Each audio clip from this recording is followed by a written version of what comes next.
Hello, and welcome to Tochnyi Weekly, the show that gets behind the headlines to discuss the full-scale Russian invasion of Ukraine. We're happy to have everyone tuning in today. Please do like the stream and follow Tochnyi on YouTube for future updates from us. We have a very excellent special show for you today. I'll just go over what we're going to cover. First, I'll be doing the main news headlines for the week. That'll be followed by Germany to Ukraine's typical report on updates from Germany to Ukraine. That'll be followed, of course, by our very special guest presenting some information, and then Brendan will be conducting an interview with Zarina Zabriskie, who is a American journalist working in Ukraine. That will finally be, we'll conclude with a presentation by Germany to Ukraine. He has updated his website recently. There's a lot of cool interactive features, so we're excited to show you guys what he's done with his website. And of course, we're always happy to talk to Chad a bit towards the end of the stream. So thanks everyone for tuning in. We got a lot to cover this week, so I'm going to go ahead and jump right into the news. In the early hours of October 4th, an oil depot in Russia's Voronezh region caught fire following a drone strike. Another fire occurred in an oil depot in the Perm region, although the cause is yet to be determined.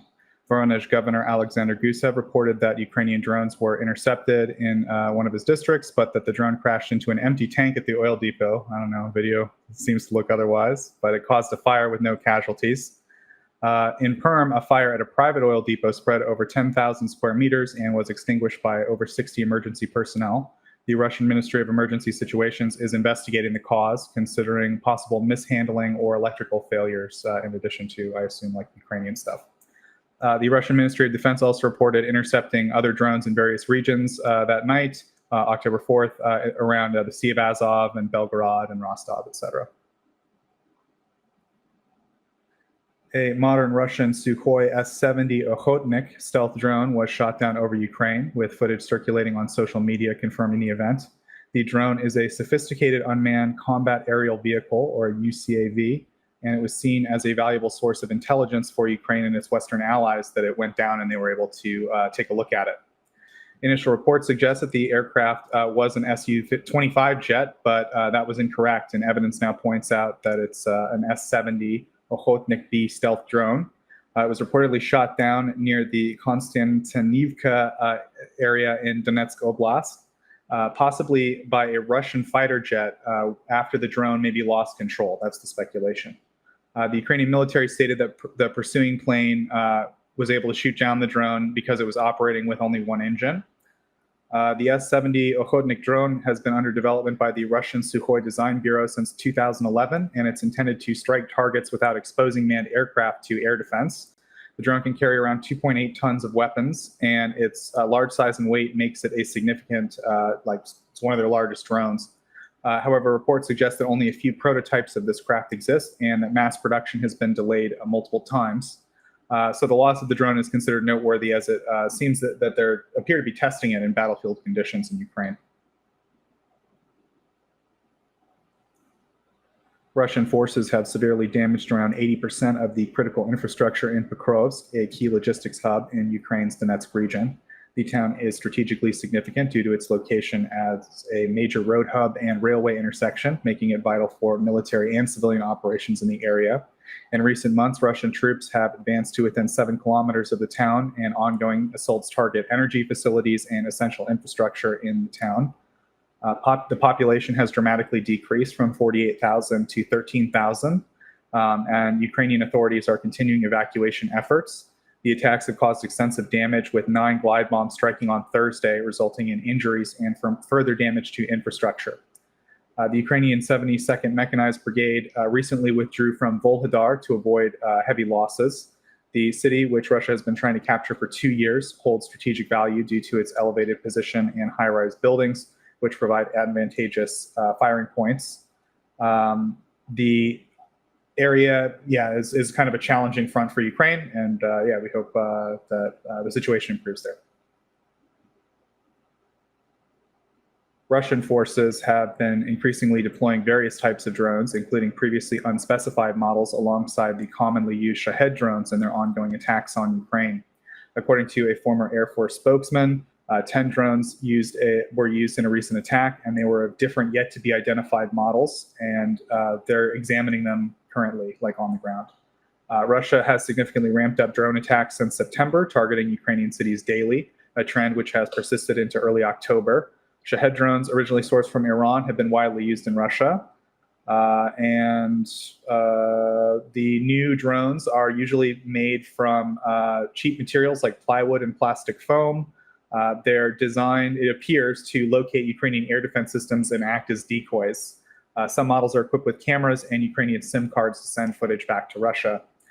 In July, a new drone type called Gerbera was used in limited numbers by Russian forces during an attack. So, yeah, Russia appears to be trying to diversify its drone arsenal and maybe make their Shahed attacks more effective. So that's it for operational news this week. Up next is economy and aid. Since the beginning of the year 2024, Ukraine's Ministry of Defense has codified and approved over 900 types of weapons and military equipment for use by the defense forces. These include motor vehicles, drones, ammunition, electronic warfare systems, communication gear, engineering tools, and ground-based robotic platforms. Of these 900 weapons, 600 were domestically produced in Ukraine, with over half being approved in the third quarter of the year. The first deputy minister highlighted that Ukrainian manufacturers have increased production and developed numerous new models of high-tech weapons, and that they're playing an increasingly important role on the battlefield. And he noted that while several significant projects are underway to currently boost Ukraine's military capabilities, that there are like lots of confidential details that he can't share. But he says like he's excited about all the new equipment and stuff. Next topic. On October 3rd, Ukraine and Romania confirmed that Romania delivered a Patriot missile defense system to Ukraine. The move comes as Russia's ongoing attacks, as I mentioned before, are increasing in Ukraine. Their decision to supply the Patriot system was made in response to escalating threats near their borders. This is what they stated. And the Russian drones struck the key Ukrainian port of Izmail, located just across the Danube River from Romania, which prompted Romania recently to scramble F-16 fighter jets to monitor the situation. And that seems to have played into their thinking about this issue. Romania's defense ministry confirmed the system's arrival, underscoring Romania's commitment to aiding Ukraine amidst reports of Russian drones entering Romanian airspace in recent months. Denmark has committed to investing approximately $628 million in Ukraine's defense industry, following an agreement reached between the two nations. The funding will support the production and delivery of Ukrainian weapons and equipment to the front lines. The investment has been sourced from two main funds. Around $200 million was allocated by the Danish government and parliament, and $400 million was from frozen Russian assets that Denmark is cashing out on behalf of the EU. The agreement was signed by the Danish defense minister and the Ukrainian defense minister, and the initiative will, of course, enhance Ukraine's ability to produce weapons domestically, as they've stated repeatedly, and we've mentioned on the show, like they have capacity to produce weapons, they just need investment. And that puts Denmark's total aid for Ukraine. Just one other thing, they provided $16 million for restoration of energy infrastructure recently. Also, this happened within 4 hours of the broadcast. There was a trip to Kyiv by the Dutch minister that they mentioned they're going to allocate 400 million euros for what they called a drone action plan. And he also confirmed the delivery of the first batch of 24 Dutch F-16s to Ukraine. This drone action plan is a joint effort between the Dutch and Ukraine, focusing on developing advanced drones and speeding up production of prototypes. Nearly half the development takes place in the Netherlands. And the minister highlighted that the Netherlands has taken the lead with F-16 and Patriot deliveries, and now it wants to continue with the drone initiative. Additional funds from this initiative will be allocated to increase production of drones. And Dutch military aid has reached around 3.76 billion euros, which is an increase of 700 million since June. And I don't know, the Dutch are great, the Danish are great. I will continue to rep them on Tochnyi because they're awesome. Ukrainska Bronetechnika, which is a Ukrainian arms manufacturer, and the Czechoslovak group CSG have agreed to jointly produce 155mm artillery shells and other large caliber ammunition in Ukraine starting in 2025. The partnership announced during the International Defense Industries Forum in Kyiv on October 2nd will enable Ukraine to localize production of crucial military equipment on their territory. The commercial director of CSG explained that the decision to transfer production to Ukraine stems from the importance of supporting the country's domestic defense manufacturing capabilities. Under the agreement, they're going to provide technical expertise, and the collaboration aims to produce around 100,000 artillery shells in the first year, 2025, and around 300,000 by the second year, 2026. Joint production will take place in both countries.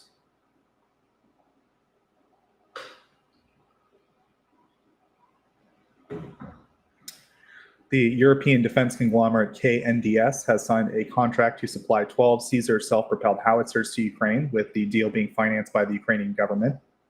French Defense Minister Sébastien Lecornu announced in the agreement, which was signed on October 3rd in an industrial forum in Kyiv. KNDs was formed as a joint company by KMW, which is a German company, and the French company Nexter, which is one of Europe's largest defense groups. It has product offerings including battle tanks, armored vehicles, artillery systems like Caesar, ammunition, and other military equipment. On October 1st, it was revealed they're going to open a subsidiary, that's pretty much it. Poland is set to begin training the first few hundred Ukrainian volunteers who will fight in the Ukrainian Legion that was mentioned. This was confirmed by Poland's Deputy Prime Minister and the Defense Minister of Poland, along with his deputy, during a press conference. Poland has been prepared to start training on September 1st, but recruitment only began recently due to delays in signups. However, Poland has expressed optimism that recent efforts by Ukraine to promote recruitment has yielded results. The goal is to form a brigade-sized unit, but initial numbers have been much smaller than expected, with around 300 volunteers reportedly currently interested. The recruitment process began this week at the Ukrainian consulate in Poland. Zalewski noted that Poland has trained around 20,000 Ukrainian soldiers under the EU training program, and that they're ready to organize this brigade if they can get basically the manpower to do it. And the creation of the Ukrainian Legion was announced in July by the Ukrainian president and the Polish prime minister, and it aims to recruit volunteers from Ukrainians living in Poland and across Europe. The Polish military has agreed to train them.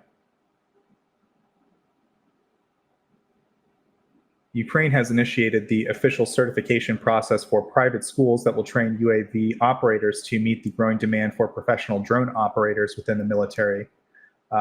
Ukraine's Minister of Digital Transformation highlighted the increasing need for skilled drone operators in the military and the importance of ensuring high-quality education in the field. Previously, numerous private training centers were operating in Ukraine, but they lack standardized regulation. The new government decree will allow these schools to receive an official certification if they follow regulations, obviously. Graduates who pass necessary exams will then become eligible to work as UAV operators within the Ukrainian security and defense forces.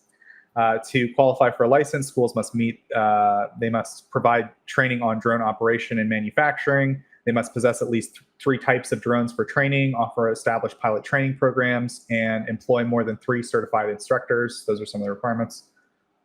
They basically said that the plan is to simplify the process for trained operators to acquire specializations and credentials, and that Ukraine's on track to produce a lot more drones by the end of the year. 1.5 million was what was stated by the president, and they're collaborating with partner nations to produce more. So they're basically saying we need more pilots. Up next is the economic stuff. Saudi Arabia's plan is to increase crude oil production, which could significantly undermine Russia's fossil fuel revenues. These are significant revenues for the government budget, which is essential to funding its war on Ukraine. According to a report by Politico, Riyadh is preparing to shift away from its official target of $100 per barrel oil and boost production to maintain their own dominance in the global oil market, even if it leads to lower prices. Russia heavily depends on oil and gas revenues, which make up about 1/3 of its federal income, and oil prices going down obviously would have a significant effect. Previously, Saudi Arabia urged OPEC members to reduce production to sustain higher prices, but countries like Russia frustrated these efforts by unilaterally increasing production to fill their coffers. This led Saudi Arabia to reconsider their own strategy and boost their own production, even if it results in lower prices. In September, oil prices briefly fell below 70, and those were the lowest they've been since 2021. and Saudi Arabia is expected to begin formally increasing their production volumes in around December. And that should cause the price of oil to go down. Russia and Pakistan have entered a barter trade system due to difficulties with mutual payments. This is reported by the Moscow Times. The Pakistani company Meske and Femti Trading and the Russian company Astarta Agro Trading are exchanging goods directly. In this arrangement, Pakistan will provide 20,000 tons of rice in exchange for 20,000 tons of Russian chickpeas. Another deal involves Russia sending 15,000 tons of chickpeas and getting 10,000 tons of lentils in return. Anyway, there's 15,000 tons of tangerines for 10,000 tons of potatoes. I think that seems like the most logical trade to me. The Pakistani Deputy Minister of Trade explained the barter system will help both countries bypass the challenges posed by payment processing under Western sanctions. Barter arrangements avoid the need for financial transactions, which are currently under scrutiny by Western authorities, and to ensure sanctions compliance. So, I don't know, just a funny BRICS moment. Next topic is international relations. Mark Rutte, the newly elected Secretary General of NATO, addressed concerns over Russia's nuclear threats, stating that allies currently do not perceive any direct risk of Russian nuclear weapon use. He emphasized that such threats from the Kremlin are not new and described them as careless, irresponsible rhetoric. Rutte advised attention should not be given to the threats as they're intended to provoke discussion. He stressed that there's no immediate threat of nuclear war and encouraged a focus on that reality. Rutte warned that yielding to such threats would set a dangerous precedent where countries can achieve their objectives through force, which NATO cannot permit. He also discussed the issue of Ukraine's potential use of Western long-range missiles to strike within Russian territory, suggesting that the decision lies with the allies supplying the weapons. Rutte expressed respect for the approach of his predecessor, Jens Stoltenberg, and acknowledged Ukraine's desire to be authorized to use such weapons. Of course, these come in the wake of changes that I haven't really highlighted for that reason, that I don't like to give air to the windbag Putin, but there were recent changes in Russian nuclear deterrence doctrine. These were widely seen as like a signal to the West, like we're, yet another nuclear threat, just at like a more elevated official one, right, rather than idle talk. But again, I think officials don't see any real meaningful movement on the ground that would lead them to indicate any kind of Russian nuclear, talk is being backed up. So that's pretty much that. Japan's new Prime Minister Shigeru Ishiba delivered his first policy speech on October 4th, expressing concern over regional security and global divisions. He warned that, quote, today's Ukraine could be tomorrow's East Asia, and drew parallels between Russia's invasion and the potential for a conflict in East Asia, particularly with regard to China's military activities around disputed territories. Without naming China directly, Ishiba highlighted growing tensions between Japan and China, particularly over Beijing's military presence near disputed areas and the claim on Taiwan. And he stressed the shared concern of Japan and the U.S., as well as other allies, regarding intentions toward Taiwan. He talked about like the Middle East. I don't know. All this to say, it seems like Japan's new prime minister sees all of these incidents going on around the world as kind of part of a larger issue, and that might mean that there will be some meaningful support on the Ukraine issue from Japan in the future, thanks to the new prime minister. Japan, of course, has participated. They've been as helpful as I think they can be within the window of their policies and worldview, but maybe we'll see kind of some new thinking in Japan about this.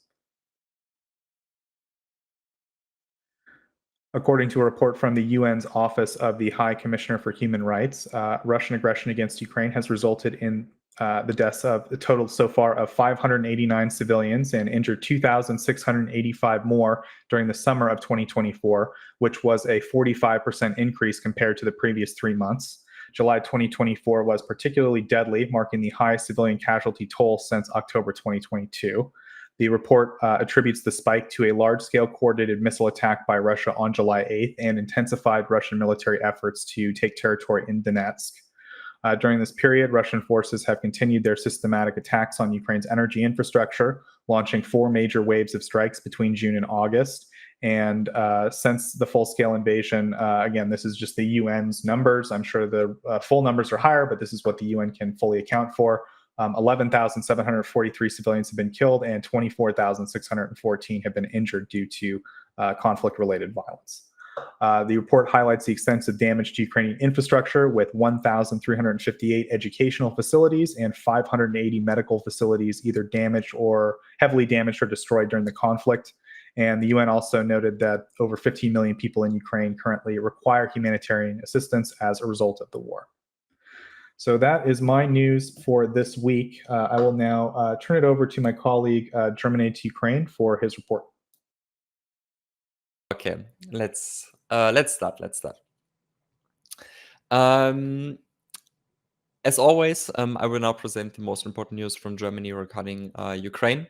On Tuesday, the Franco-German defense group KNDs has officially opened its Ukraine subsidiary in Kyiv called KNDs Ukraine LLC. The purpose of this subsidiary is, for example, to carry out maintenance, repair, and overhaul work on, for example, the Leopard 105 main battle tanks, the Leopard 2 main battle tanks, the PZH 2000 self-propelled artillery systems, or the Gepard Sparks. At a later stage, they also intend to manufacture 155 ammunition and spare parts together with the Ukrainian defense industry. On Wednesday, the Federal Ministry for Economic Affairs and Climate Action published the latest figures about the approved German arms export from January until September 2024 and made public that Ukraine remains by far the largest recipient of German armaments. In the first 3 quarters of 2024, exports totaling around 11 billion euros were approved, of which a little bit more than 7 billion worth of military equipment are designated for Ukraine, which is about 64% of all approved exports. And as the last item of this week, the German city of Leipzig has donated another 55 vehicles to the Ukrainian twin city Kyiv. 50 of these vehicles are intended for Kyiv's utility companies that ensure the functioning of the city's infrastructure. Another 5 for Kyiv's district heat and power supplier repair teams. And yeah, that's all I had for the news segment. When nobody has any questions, let's move on to the probably latest segment or the last segment of this stream. Just pause the video for 1 second. So first of all, thanks, of course, for the opportunity to present my new website here during the stream. I already presented my website on my social media channels a couple of days ago. And for this reason, I had recorded a video, actually, 12, 13 minute long video, which highlights basically all the features, shows you what the website is. Sadly, Elon had different plans with me and didn't let me upload my video despite me paying for it. So I'm now using this video for the presentation on our stream. So yeah, thanks again for your attention, and I will just play the video. Hey guys, it's me, Maurice, and I'm the person who runs this project. You probably wonder why I'm talking to you, so I want to briefly explain it. Some of you know that I've been working on a full redesign of my old website for some time now, and I can finally announce that I finished my coding work for now, and my new website is available for everyone. Before we dive into the new website in detail, let's first have a look at the official website run by the German government, so you can compare both websites and decide for yourself which website fits your needs the most. Open up the website. Looking at the website run by the German government, you see that it's basically just a big list of what has already been delivered and what will be delivered. The bold text here, for example, indicates which were the latest deliveries. Apart from that, there are no other functions, not really sorted, besides some bigger categories. Yeah, but apart from that, there's really nothing going on there. Deliveries and pledges even completely missing in the list, and the list only gets updated every 3 to 4 weeks. So yeah, but in my opinion, not really a good one or a good source. So let's now have a look at my website. Just a quick info in advance. Of course, my website is also available in German, not only in English. So for the German speakers, there's a German version, and for the English speakers, there's the English version. My website currently covers 4 topics: the military assistance, the Ringtausch scheme, the Medevacs, and the bilateral assistance. The military aid itself is split into three segments: the latest deliveries, the total deliveries, and the planned deliveries. On top, you will find the latest deliveries. So instead of just highlighting everything in bold, like the government does, I provided a separate list where you can find basically everything which was made public via the latest update by the German government, which in my opinion is better for a better overview. You will have how much was delivered, what was delivered. You will have a source, so you can actually look it up. Most of the times it's just the federal government's website, but for some updates, of course, there are some other sources. Like I said, not everything is listed there. You have also details button. So let's say you're interested in what the Vector UAV is, of which Germany has delivered 30 in the past month. So you just click on the details button, and in this case it brings you to the manufacturer's website, Quantum Systems, where you can look up, for example, the outstanding performance and all that kind of stuff. Going down, we are heading to all deliveries, so everything which Germany has delivered since the start of the Russian full-scale invasion in February 2022. The list, as you can already see, is very, very long. But just go over it very fast. You have, of course, how much was delivered, what was delivered. You have a source. You have multiple sources sometimes. You also here have a details button. Here it's mostly Wikipedia, but of course also the manufacturers and other sources. And very interesting, you have a media button with a number behind it. When we click, for example, on the media button from the Gepard, you see that a new page opens. This is my footage database, basically. I've made all the images and all the videos I have for every single military assistance Germany has delivered to Ukraine available just for you on this website. So basically everything which was delivered you can see here, or where we have data available, you can see here. You can play the videos. You can open the images and you have a little description, and you see where the image or the assistance itself is in service, at least when I know it. Yeah, pretty interesting stuff. I hope you like it. For the Gepard, it's just 24. When we add everything up and we talk about all the entries, then I think it's somewhat over 500 different images and videos I've made public for everyone to download, to share, to just look at it, whatever you prefer. As I already said, it's a very, very long list. So I've made a couple improvements to the website so you can easily find what you're looking for. First one would be the search function, which is available right here at the top, or when you scroll down, it scrolls with the website. So you open it, and let's say you're interested in everything which is related to the Gepard. So you just type in Gepard, and it tells you where to find the entry itself for the Gepard. You see all entries for the ammunition, which the Gepard can load and shoot, and also, of course, the spare parts. So let's say you're interested, for example, in the training ammunition.